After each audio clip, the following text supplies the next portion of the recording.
आपका सत्या ज्ञान गुरु चैनल में आपका स्वागत है। आदाब, सत श्री अकाल, नमस्कार। अब मैं दूसरा वीडियो लेके आया हूँ आप लोगों के लिए। टीडीएस होता है, उसका फुल फॉर्म होता है टीडीएस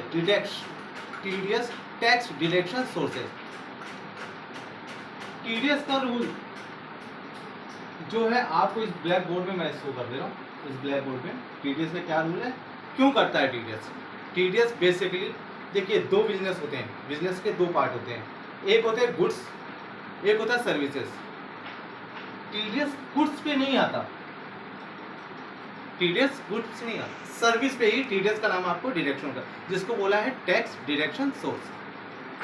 अब गवर्नमेंट ने अभी लॉकडाउन के कारण इस टैक्स का रिड्यूस कर दिया है। मीन्स पहले था ये रेट्स 25% रिड्यूस कर दिया है इसको, जो कि हमारा डेट 14 मई 2020 से 31 मार्च 2021 तक कर दिया है। इसको रिड्यूस कर दिया है 25%, हर टीडीएस रेट पर 25%। अब मैं आपको पहला सेक्शन बताऊंगा 194A। 194 क्या होता है? 194 होता है interest on security. Means suppose that आपने अपनी कंपनी खोला, उस कंपनी में आपने किसी से लोन लिया, जिसको बोलते हैं unsecured loan, it which tally under section unsecured loan. Unsecured loan में अब मैंने उनसे लोन ले लिया, अब वो लोन लेने में मुझे कोई इंटरेस्ट उसको देना है, तो उसको क्या बोलते हैं? जो हमने इंटरेस्ट दिया उसको, वो इंटरेस्ट पार्टिकुलर 12% और ईयरली 12%। अगर मंथली देते हैं तो भी बात नहीं, अगर ईयरली देते हैं तो 12% आपको देना है इंटरेस्ट। और वो इंटरेस्ट का पार्ट 5000 होना चाहिए। अगर 5000 से नीचे होता है तो TDS not deducted, means TDS नहीं डिडक्ट करेंगे। अगर वो 5000 से ऊपर हो जाता है, तो 5000 से ऊपर हो जाता है तो मैं इस सेक्शन के थ्रू 194A के थ्रू मैं 10% टीडीएस जो ईयरली रेट था, जो पिछले था 14 मई से पहले, 14 मई 2020 के बाद नहीं, 14 मई 2020 के बाद हम लोग 25% गवर्नमेंट ने क्या करते हैं, रिड्यूस कर दिया। तो हम लोग क्या 7.50% टीडीएस डिडक्ट करेंगे। आप लोग समझ गए होंगे किस बारे में मैंने बात किया? सिक्योरिटी, जिसको अनसिक्योर्ड लोन जो होता है, उसका जो इंटरेस्ट में हम लोग पे करते हैं, वो इंटरेस्ट पार्ट 5000 से ऊपर होता है तो 194 के अकॉर्डिंग मान लो 7.50% हम लोग टैक्स डिडक्ट करके उसको पे करते हैं गवर्नमेंट को। सेकेंड थिंग 194C, हाँ बेसिकली ये बहुत ही इंपॉर्टेंट है, थोड़ा सा ध्यान से सुनिएगा। 194C क्या होता है? Payment to contract any person, any business, anything contract basis. अगर आप कॉन्ट्रैक्ट बेस में काम करते हैं, बिजनेस करते हैं, अगर आपने ये सिर्फ सर्विस की बात हो रही है, मैंने गुड्स की कोई बात नहीं करी है, तो पेमेंट जो कॉन्ट्रैक्ट की बात हो रही है, उसमें क्या होता है? अगर इंडिविजुअल है तो 1%, अगर कंपनी या फर्म है तो 2% समथिंग। अगर आपने कोई सर्विस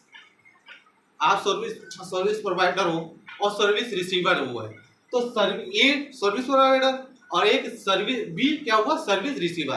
तो सर्विस रिसीवर जब आपको पेमेंट करेगा सर्विस प्रोवाइडर को, अगर उसका बिल 30,000 से ऊपर होता है, सिंगल बिल 30,000 से ऊपर होता है, तो उसमें हम लोग टीडीएस डिडक्ट करने के डिडक्ट कर कौन की किसकी लायबिलिटी है? सर्विस रिसीवर को।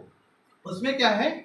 और 1 लाख से एनुअल अगर हमें 10,000 का बिल मिलता है, हमें सर्विस प्रोवाइडर सर्विस रिसीवर को 10,000, 5,000, 6,000, तो हमें टीडीएस नहीं काटना। लेकिन सपोज दैट अगर उससे हमें सर्विस पूरे साल लेना और 1 लाख से ऊपर हो रहा है, 1 लाख से ऊपर हो रहा है, तो हम लोग क्या करेंगे? या तो इंडिविजुअल होगा तो 1%, या कंपनी या कोई फर्म होगी 2%। लायबिलिटी किसके ऊपर?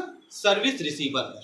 तो 2% 2%। लेकिन अब उसको रिड्यूस रेट सुनिएगा, ये थिंक मैं बता रहा हूँ ईयरली, लेकिन ये रिड्यूस रेट सुनिएगा कि 1% का 25% माइनस करके 0.75% टीडीएस काटना और 2% का 1.50% काटना है। ठीक है, ये कंट्रैक्ट। और 1 लाख, ये ध्यान रखिएगा, 30,000 सिंगल बिल, सिर्फ पार्टिकुलर सिंगल बिल, और 1 लाख एनुअल पूरे साल में 10,000, 5,000, 6,000, 3,000, इस सब को बिल्कुल आपको ऐड करके अगर 1 लाख से ऊपर जाता है तो टीडीएस आपको किसको देना है? सर्विस रिसीवर को। ठीक है, यहाँ पे आपको समझ में आ गया।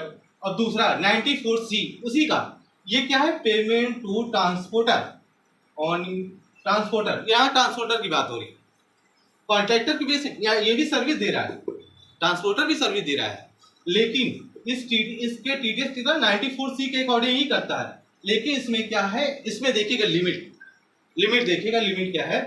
30,000 सिंगल भी सेम, लेकिन जो एनुअल होगा वो 75,000 के ऊपर होता है तो टीडीएस डिडक्ट आपको क्या करना है? यहाँ 1%, यहाँ 2%, सेम रेट है, लेकिन कहाँ बदलता है? ये यहाँ 1 लाख था कॉन्ट्रैक्टर में, और ट्रांसपोर्टर में क्या है? 75%। ये आप ध्यान रखिएगा, 75,000 होगा एनुअल। लेकिन इस पे एक चीज आप नोट कर लीजिएगा कि अगर कोई ट्रांसपोर्टर की बात कर रहा हूँ जो सर्विस दे रहा है, हमें किसी कंपनी को दे रहा है या हमें दे रहा है, किसी कंपनी को दे रहा है, वो उसको 10 ट्रांसपोर्ट गाड़ी होनी चाहिए, 10 से ऊपर, नीचे नहीं। अगर 10 से नीचे होता है तो आपको टैक्स डिडक्ट नहीं करना है। अगर 10 से ऊपर होता है, उसके बाद 10 से ऊपर गाड़ी है, सपोज 11 गाड़ी है, तो आपको टैक्स, उसका पेमेंट होता है 10,000, तो आप 10,000 का 1.5% डिडक्ट कर देंगे और तब उनको ट्रांसपोर्टर को पेमेंट करेंगे। और अगर 10 से नीचे होता है तो आपको पेमेंट नहीं करना है। अब दूसरा है 194H। 194H होता है पेमेंट टू कमीशन और ब्रोकरेज। मीन्स आप लोग समझ के होंगे क्या होता है पेमेंट टू कमीशन। अगर सपोज दैट मुझे कोई सर्विस दे रहा है और वो कमीशन बेस पे हमें बिल दे रहा है, तो कमीशन बेस पे दे रहा है तो 194H के अकॉर्डिंग इसकी लिमिट है 15,000। अगर 15,000 से ऊपर का बिल होगा तो टीडीएस डिडक्ट करना है कितना? 5%। लेकिन 5% तो करना है, लेकिन रिड्यूस रेट क्या है? जो हमारा लिमिट है 14 मई टू 31 मार्च 2021। तो हमें क्या देखना है? ये टैक्स डिडक्ट करके उसको पेमेंट करना है ब्रोकरेज को, जो हमें कमीशन बेस में मुझे बिल दे रहा है, मेरा सर्विस दे रहा है मेरे को, और कमीशन बेस में बिल दे रहा है 194H। ठीक है, अब दूसरा क्या है? दूसरा है 194J। 194J हो गया प्रोफेशनल